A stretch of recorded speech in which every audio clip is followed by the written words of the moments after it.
Group 1 కుంభకోణం మరో IPS కూడా చిక్కుకోబోతున్నారా అనే డౌట్స్ వస్తున్నాయి. ఇప్పటికే గ్రూప్ 1 వాల్యుయేషన్ ఉచ్చులో ఇరుక్కున్న పిఎస్ఆర్ ఆంజనేయులు అక్రమాలను నాటి ఏపీపీఎస్సీ చైర్మన్ గౌతమ్ సవాంగ్ కప్పిపుచ్చారా? గ్రూప్ 1 స్కామ్లో సవాంగ్ కూడా శిక్షార్హుడే అని అధికార పార్టీ అంటుందంటే అందుకు తగ్గ సాక్ష్యాలు ఉన్నాయా? నాటి ప్రభుత్వ పెద్దల ప్రాపకం కోసం ఓ ఐపీఎస్ అక్రమాలకు అండగా నిలిచిన మరో ఐపీఎస్ సవాంగ్ మెడకు గ్రూప్ 1 ఉచ్చు బిగిసినట్లేనా? ఈ అంశం మీద కూడా షార్ట్ డిస్కషన్. మోకానంద్ సాగర్ గారు, నిన్న మీ పార్టీకి సంబంధించిన అధికార ప్రతినిధి ఈ గౌతమ్ సవాంగ్, ఆయన అప్పట్లో ఏపీపీఎస్సీ మాజీ చైర్మన్గా ఉన్నాడు. మరి ఆయన 3 సంవత్సరాలు ఇంకా సర్వీస్ ఉండగానే ఆయన వాలంటరీగా పదవిని రిటైర్మెంట్ తీసుకొని వెళ్ళిపోయారు. మరి భయపడే పారిపోయారని చెప్పేసి మీరు చెబుతున్నారు. మరి మీకు ఇన్నాళ్ళు పట్టిందా? 11 నెలలు పట్టిందా ఆయన ఎందుకు వెళ్ళిపోయాడని చెప్పేసి ఇప్పుడు మీరు ప్రజల ముందుకు వచ్చి చెప్పడం? ఇప్పుడు ఇంత రచ్చ జరిగింది ఏపీపీఎస్సీకి సంబంధించినటువంటి మూల్యాంకనం విషయంలో. ఇది అభ్యర్థులకు భవితవ్యానికి సంబంధించిన విషయం కూడా. అది పిఎస్ఆర్ ఆంజనేయులు చేశాడా లేదంటే అది యాక్చువల్గా పెద్ద అమౌంట్ కూడా కనపడటం లేదు. ఇన్ని వేల కోట్లు 100 కోట్ల స్కాములు విన్న తర్వాత చెవులకి ఏదో 1 కోటి చిల్లర, దాంట్లో 60 లక్షల రూపాయలు పక్కదారి పెట్టినాయి. ఈ క్యాంప్సైన్ అన్న దానికి ఎలిజిబిలిటీ లేకపోయినా కానీ వాళ్ళకి మూల్యాంకనానికి సంబంధించినటువంటి అంటే వాల్యుయేషన్కి సంబంధించినటువంటి కాంట్రాక్ట్ ఇప్పించడంలో పిఎస్ఆర్ ఆంజనేయులు గారు ముఖ్య పాత్ర పోషించారన్నారు. ఇప్పుడేమో మీరేమంటున్నారు, అసలు దీనికి చైర్మన్గా ఉన్నటువంటి సవాంగ్ పాత్ర కూడా ఉంది, ఆయన కూడా హైకోర్టుని తప్పుదోవ పట్టించేటట్టుగా మాట్లాడారు. ఇది హాయ్లాండ్ అన్న ఒక ప్రైవేట్ ప్లేస్లో మూల్యాంకనం చేయించారు. అది కూడా అర్హత లేని వారి చేత మూల్యాంకనం చేయించారు. అది కూడా అంతకు ముందు జరిగినటువంటి ఈ డిజిటల్ వాల్యుయేషన్ దాన్నే 1-2 మార్కులు అటు ఇటు చూసేసి మాన్యువల్గా చేసినట్లుగా వేసేయమని చెప్పేసి పిఎస్ఆర్ ఆంజనేయులు గారు చెప్పారని, ఆ ఏపీపీఎస్సీకి సంబంధించినటువంటి ఎంప్లాయీస్ అభ్యంతరం చెప్పినా అన్నీ నేనే చూసుకుంటాను అన్నాడని చెప్పేసి సరే మొత్తానికి ఆయన ఆల్రెడీ ఒక కేసులో జత్వాని కేసులో అరెస్ట్ అయ్యింది. ఇప్పుడు పీటీ వారెంట్ కూడా రెడీ చేశారు అని. మరి what about Sawang? Same question నేను ఇంతకుముందు టాపిక్ మీద అన్నట్టుగానండి. మీకేంటి ఐపీఎస్ ఐఏఎస్లు అనేసరికి ఒక సాఫ్ట్ కార్నర్ ఉంటుంది ఏంటి? అఫ్కోర్స్ ఆంజనేయులు గారు ఏమైనా ఎక్సెప్షనల్ ఏమైనా తెలియదు, కానీ ఆయనకు కూడా చాలా టైం తీసుకున్నారులేండి ఆయన మీద కూడా చర్యలు తీసుకోవడానికి. ముఖ్యంగా ఉంది మన కంట్రీలో డెమోక్రటిక్ సిస్టంలో హైరార్కీ ప్రాసెస్ లో ఐఏఎస్ ఐపీఎస్ అనేది చాలా ముఖ్యమైనటువంటి విభాగం. వాళ్ళ విషయంలో ప్రధానమంత్రి దగ్గర నుంచి ముఖ్యమంత్రి వరకు కూడా ఎవరు కూడా తొందరపడరు. ఎందుకంటే సివిల్ సర్వీస్కి వెళ్ళినటువంటి వ్యక్తులు అనేక ఫిల్టరేషన్ తర్వాత వాళ్ళు సర్వీస్లోకి వస్తారు. అంటే వజ్రాన్ని సానబెట్టి ఏ విధంగా దాన్ని మేలైన వజ్రంగా బజార్లో అమ్మకానికి పెడతారో ఆ విధంగా ఐపీఎస్ని సానబెట్టి వాళ్ళని సమాజానికి సర్వీస్ చేయడం కోసం, ప్రజాసేవ కోసం ప్రభుత్వం వినియోగిస్తున్నటువంటి అత్యున్నతమైనటువంటి వ్యవస్థ ఐఏఎస్ అంటే ఐపీఎస్ వ్యవస్థ. అంటే వాళ్ళ ద్వారానే జిల్లా యంత్రాంగం నడుస్తుంది. మంత్రి చెప్పినా చేయరు, ఎంపీ చెప్పినా చేయరు, ఎమ్మెల్యే చెప్పినా చేయరు అధికారులు, ఉద్యోగులు. అదే కలెక్టర్ గారు చెప్పారనో, ఎంఆర్ఓ గారు చెప్తేనో, ఆర్డీఓ గారు చెప్తేనో, డిఎస్పీ గారు చెప్తేనో ఆ డిపార్ట్మెంట్లన్నీ ఆగమేఘాల మీద కింది స్థాయి ఉద్యోగులందరూ నిమిషాల్లో పనులు చేస్తారు. అది వాళ్ళ పవర్. సీఎం కూడా చీఫ్ సెక్రటరీకి చెప్పే పనులు చేయించుకోవాలి.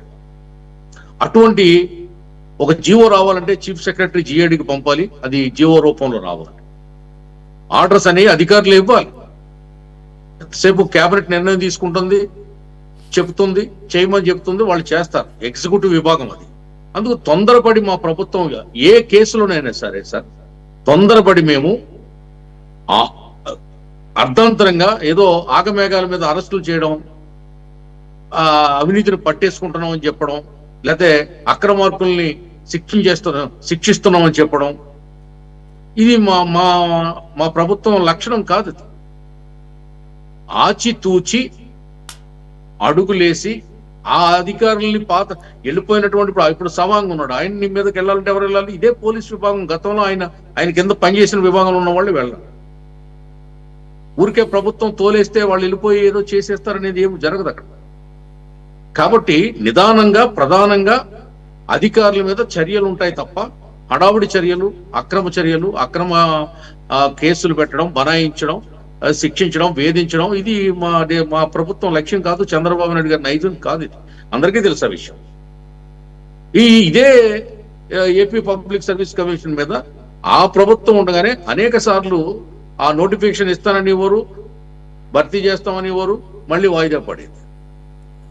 అనేక రకాలుగా హడావుడిగా ఎలక్షన్ ముందు కూడా వ్యవహారం నడిపారు.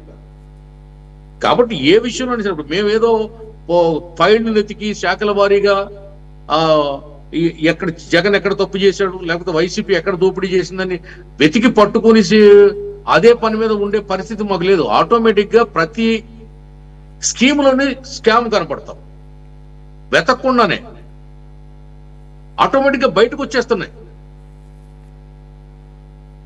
ఏ ఏ ఏ ఏ విభాగంలో చూసినా అవినీతి తాండవిస్తుంది. గతంలో చేసినటువంటి తప్పులు బయటకు వస్తున్నాయి, దోపిడీ బయటకు వస్తుంది. ఎవరు కాదంటారండి? ఇది జగన్మోహన్ రెడ్డి ఒక దోపిడీదారు అనే విషయం రాష్ట్రంలో అందరికీ తెలిసినటువంటి వాస్తవం, నగ్న సత్యం.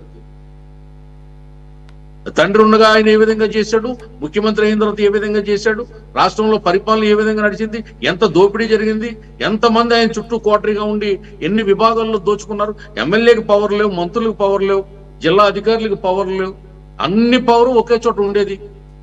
ఆ పవర్ లో నుంచే అంతా జరిగేది, దోపిడీ జరిగింది. ఈ దోపిడీ మీద హడావుడిగా ఏం చేస్తాం చెప్పండి?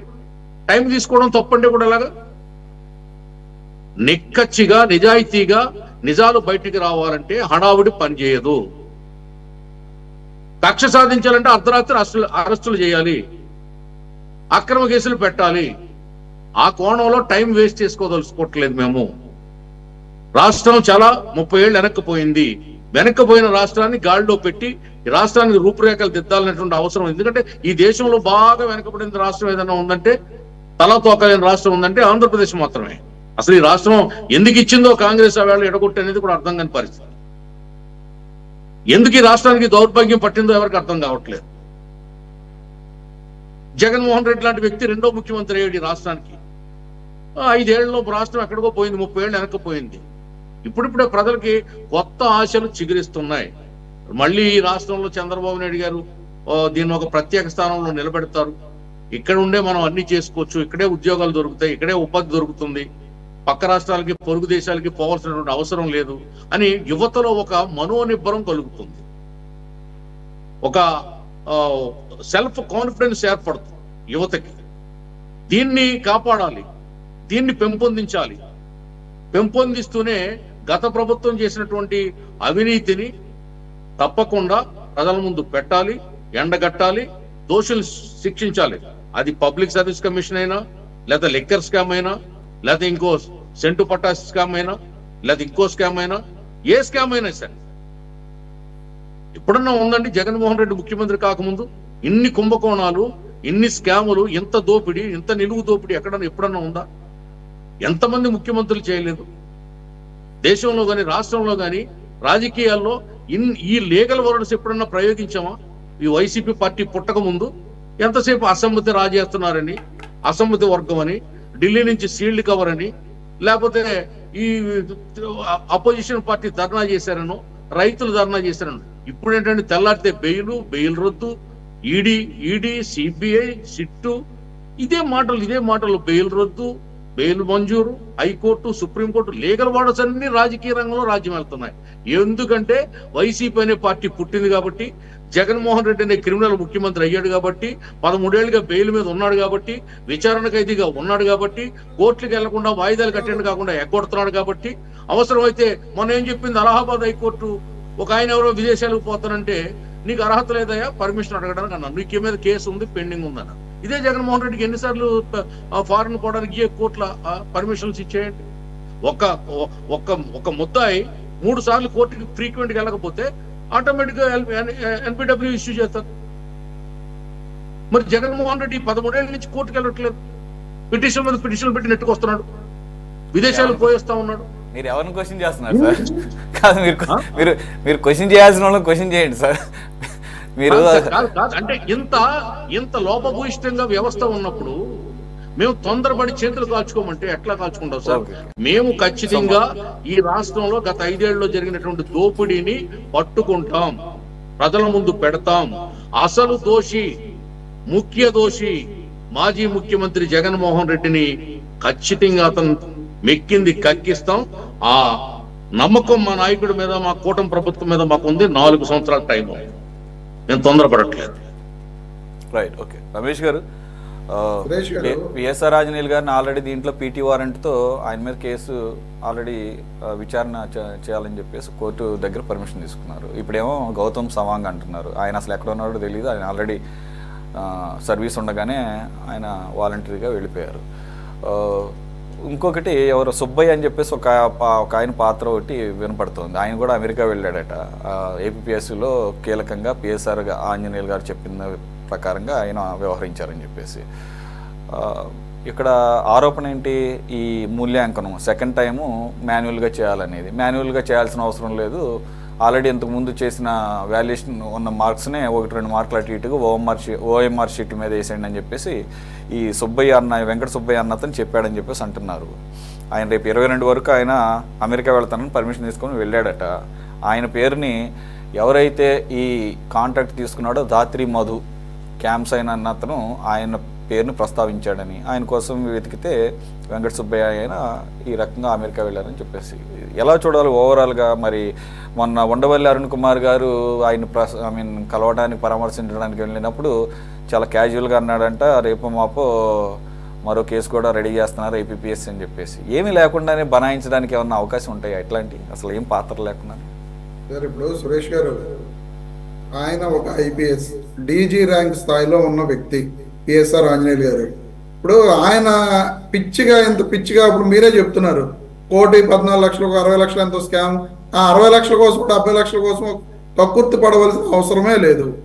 దానికోసం ఆయన ఈ మూల్యాంకనాన్ని స్కామ్ చేశారు ఇలాగని చెప్పడం అనేది కరెక్ట్ కాదు. యాక్చువల్గా ఇది 2018లో నోటిఫికేషన్ ఇచ్చారు. 2019 మే 26న ప్రిలిమినరీ ఎగ్జామ్ జరిగింది. 9,000 మంది రాస్తే సుమారు 6,807 మంది దాంట్లో అర్హత సాధిస్తే మళ్ళీ మెయిన్ ఎగ్జామ్కి వాళ్ళు టెస్ట్ రాయడం జరిగింది. రాసిన తర్వాత 2022 ఏప్రిల్లో డిజిటల్ మూల్యాంకనంలో ఇది చేస్తే కొంతమంది నోటిఫికేషన్లో మాకు డిజిటల్ మూల్యాంకనం ఇవ్వలేదు, వాల్యుయేషన్ అనేది డిజిటల్లో చేస్తామని చెప్పలేదని చెప్పి కోర్టుకు వెళ్తే కోర్టు సాంప్రదాయ పద్ధతిలో చేయమంది. ఆ సాంప్రదాయ పద్ధతిలో చేసిన వాల్యుయేషన్ మీద ఈ రోజున జరుగుతున్న ఈ కేసు కానీ ఈ గొడవ కానీ ఇదంతా కూడా. కానీ దీంట్లో ఎక్కడ కూడా ఆల్రెడీ ఉండవల్లి అరుణ్ కుమార్ గారు చెప్పారని చెప్పి మీరు కూడా చెప్తున్నారు, నేను కూడా విన్నా.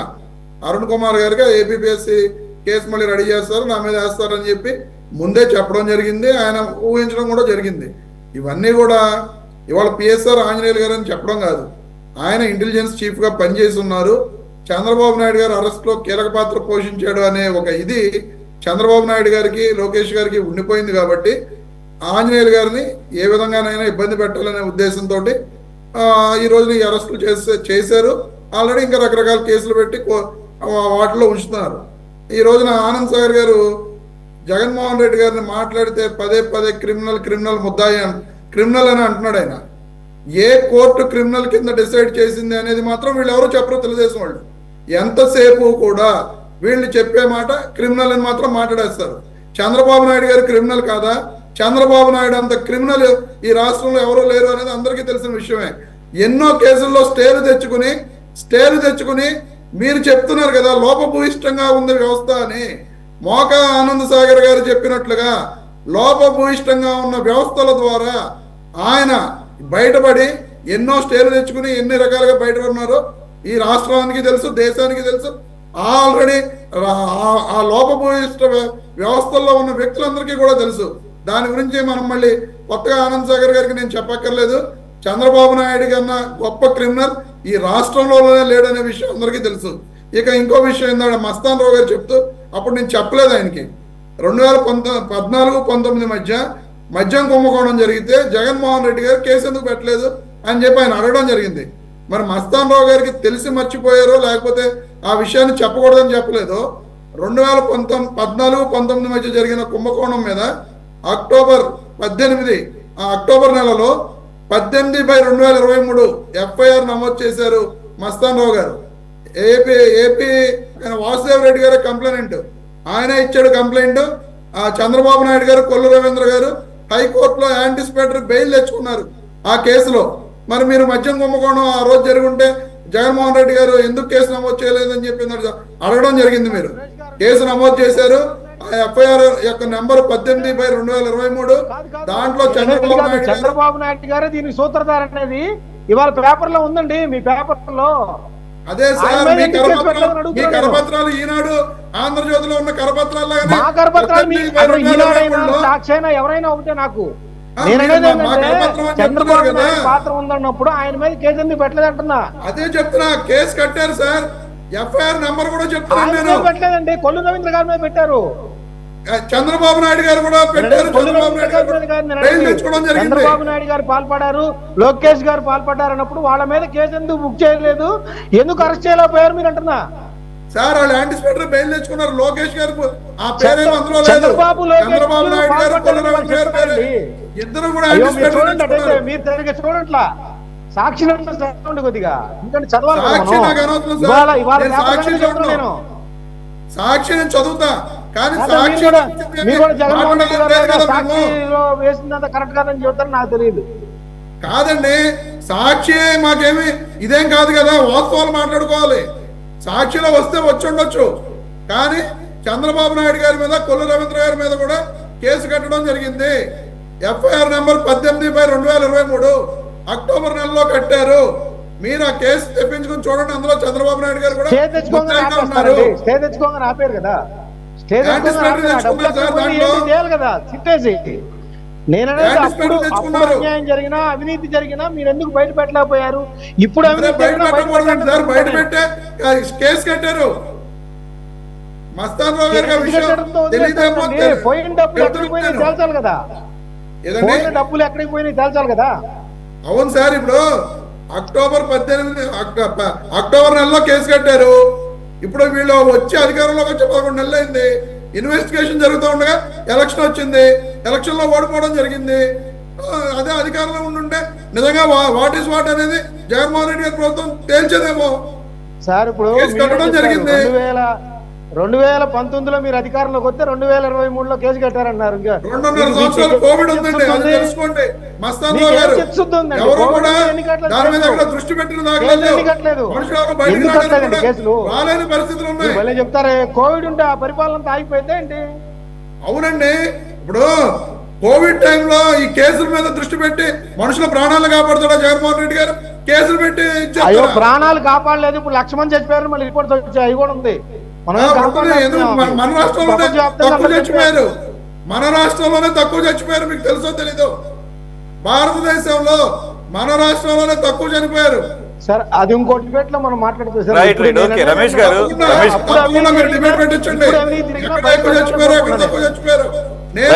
రమేష్ గారు మన టాపిక్ కి కన్ఫైన్ అయి ఉందాము, మనకి ఎక్కువ సమయం లేదు.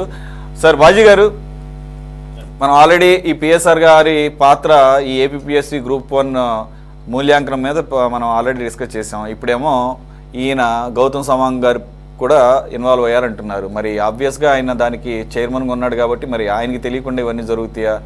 మరి ఇప్పుడు వరకు ఆయన పేరు ప్రస్తావనకు రాకుండా ఇప్పుడు సడన్గా మరి ఆయన ఎందుకు గుర్తొచ్చాడో మరి ఈ కూటమి వాళ్ళు చెప్పాలి.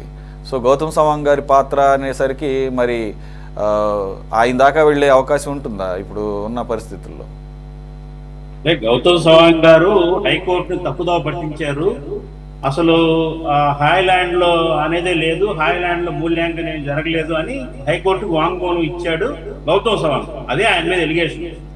కాబట్టి ఏంటంటే అతను కూడా ఇన్వాల్వ్మెంట్ ఉంది అనేది ఆ విజయ్ కుమార్ అనే అతను ఆరోపణ చేశారు తాజాగా. అయితే ఏంటంటే మీరు ఇందాక ప్రస్తావించిన వెంకట సుబ్బయ్య, ఏదైతే ఏపీపీఎస్సీ కాన్ఫిడెన్షియల్ విభాగానికి సెక్రటరీగా ఉన్న వెంకట సుబ్బయ్య యొక్క కనుసన్నల్లో ఏదైతే మన పిఎస్ఆర్ ఆంజనేయులు గారు యొక్క డైరెక్షన్ లో ఇదంతా జరిగింది.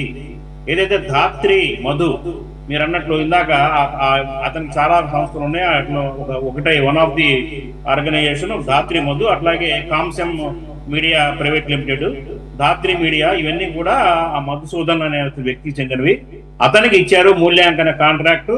అతను 66 మంది సిబ్బందిని నియమించుకొని చాలా పేలవంగా అసలు మూల్యాంకన చేయకుండానే చేసినట్టు రకరకాలుగా విన్యాసాలు చేసి వేలాది మంది మరి ఆశలతో ఉన్న గ్రూప్ 1 అభ్యర్థుల పొట్టలు కొట్టాడు అనేది ప్రధానమైన ఎలిగేషన్ అండి.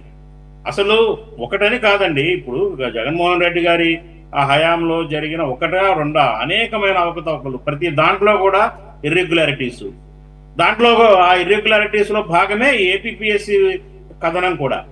కాబట్టి ఏంటంటే ఇది దాంట్లో ఇందాక మన రమేష్ గారు చెప్తా ఉన్నారు, ఆ అమౌంట్ తక్కువ, దాని మీద కక్కుర్తిపడాల్సిన పని లేదు. ఇక్కడ అమౌంట్ ఎక్కువ తక్కువ అని కాదండి, వేలాది మంది విద్యార్థులు ఏదైతే అభ్యర్థులు ఉన్నారో వాళ్ళ యొక్క ఆశల మీద నీళ్లు చల్లటం, వాళ్ళకి అన్యాయం చేయటమే. ఆ కోణంలో మనం చూడాలి దీంట్లో ఎంత అవినీతి జరిగిందా, ఎంత డబ్బులు వెళ్ళారా, ఇర్రెగ్యులారిటీస్, నిర్లక్ష్యం, కేవలం నిర్లక్ష్యం. ఏదో ఒక ఐపీఎస్ అధికారులుగా ఉన్నంత మాత్రాన, లేకపోతే వీళ్ళు ఏం చెప్తే చేసేయాలా? వీళ్ళ పెత్తనం ఏంటి?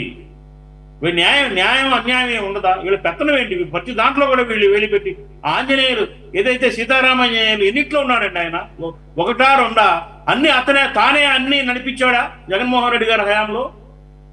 అనుంగు శిష్యుడుగా, అప్పటి సీఎంకి అనుంగు శిష్యుడుగా అన్ని కుంభకోణాల్లో, అనేక రకాల అవకతవకల్లో, ఇర్రెగ్యులారిటీస్ లో ఆయన పేరు వినిపిస్తా ఉంది. కాబట్టి దీని మీద లోతైన విచారణ జరపాలంటే ఖచ్చితంగా. ఎందుకంటే అప్పట్లో కోర్టుకు కూడా వెళ్ళింది ఈ ఇష్యూ. ఒక సింగిల్ బెంచ్ జడ్జి స్టే ఇస్తే మళ్ళీ ఇంకొక బెంచ్ వితిన్ 1 వీక్ 10 days లోనే దాని మీద ఆయన యొక్క ఆర్డర్ మీద స్టే ఇవ్వడం జరిగింది. కాబట్టి ఏంటంటే ఇది ఇప్పటికీ కూడా చేయాలని సమస్యగా ఉంది. కాబట్టి దీని మీద సమగ్ర విచారణ జరిపించాలని చెప్పేసి నేను కోరుతున్నాం సురేష్ గారు. Right sir. మస్తాన్ గారు ప్లీజ్ కంక్లూడ్.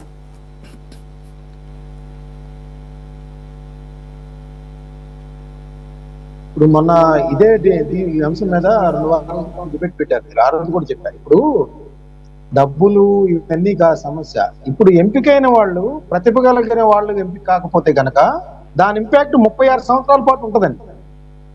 ఇప్పుడు Group 1 గా ఎంపికయ్యే అభ్యర్థులు రేపు డిఎస్పీలుగా, డిఆర్ఓలుగా, కమర్షియల్ ట్యాక్స్ ఆఫీసర్స్గా, ఆర్డీఓలుగా వచ్చి మన మీద అందరూ పరిపాలన అందించాలి వాళ్ళందరూ కూడా. సో అలాంటి వ్యక్తులు రేపు కలెక్టర్లుగా మారుతారు వాళ్ళందరూ. సో దాని మీద ఇంపాక్ట్ పడిద్ది. సో ఆ ఇంపాక్ట్ పడిద్ది అని తెలిసి కూడా ఇలాంటి అవకతవకలకు కానీ, లేదంటే నిబంధనలకు వ్యతిరేకంగా ప్రవర్తించడం కానీ చేసినందుకు కఠినంగా వ్యవహరించాలి. దీనిలో కనుక ఏదైతే ఇప్పుడు వెలుగులోకి వస్తున్నాయో అవన్నీ కూడా సాక్ష్యాధారాలు నిరూపించాలి. అదేవిధంగా ఇంకోటి ఏంటంటే, ఇప్పుడు దీనిలో ఐపీఎస్ అధికారులుగా ఉన్నవాళ్ళు, ఇండియన్ అడ్మినిస్ట్రేషన్ కానీ, ఇండియన్ పోలీస్ సర్వీస్ నుంచి వచ్చిన వాళ్ళు కానీ ఇలాంటి వాటికి పాల్పడడం ద్వారా రేపు అటు నిరుద్యోగ యువత అంతా కూడా వీళ్ళని ఆదర్శంగా తీసుకుంటారు. ఆదర్శంగా తీసుకునే వ్యక్తిని ఈ విధంగా అవకతవకలకు పాల్పడటం కానీ, లేదంటే వాళ్ళు నిబంధనలుగా వ్యతిరేకంగా ఎవరికో అనుకూలంగా వివరించడం కానీ చేస్తే అది సరైన మార్గనిర్దేశం కాదు. ఖచ్చితంగా దీనిలో అవకతవకలు జరుగుంటే వాటికి సంబంధించి తేల్చాలి. అవసరమైతే ఎక్కడైతే మార్పులు వేశారో, ఎందుకంటే సుప్రీంకోర్టు గతంలో చాలా రాష్ట్రాల్లో ఇలా జరిగిన వాటికి సంబంధించి కూడా మొత్తం రద్దు చేసి మళ్ళీ కొత్తగా కాగితాలు అవేదే మార్కులు వాల్యుయేషన్ కానీ అన్ని చేయించిన పరిస్థితి కూడా ఉంది. సో ఖచ్చితంగా వీటి పట్ల లోతైన విచారణ జరగాలి, దోషులు శిక్షించబడాలనేది అయితే నేను చెప్తాను. Right sir, thank you very much for joining. Mastan గారు, రమేష్ గారు, బాజీ గారు అండ్ మోకా ఆనంద్ సాగర్ గారు. ఇది వాళ్ళ టాప్ డిబేట్. మరో అంశంతో మళ్ళీ కలుద్దాం. Stay tune to city 24/7.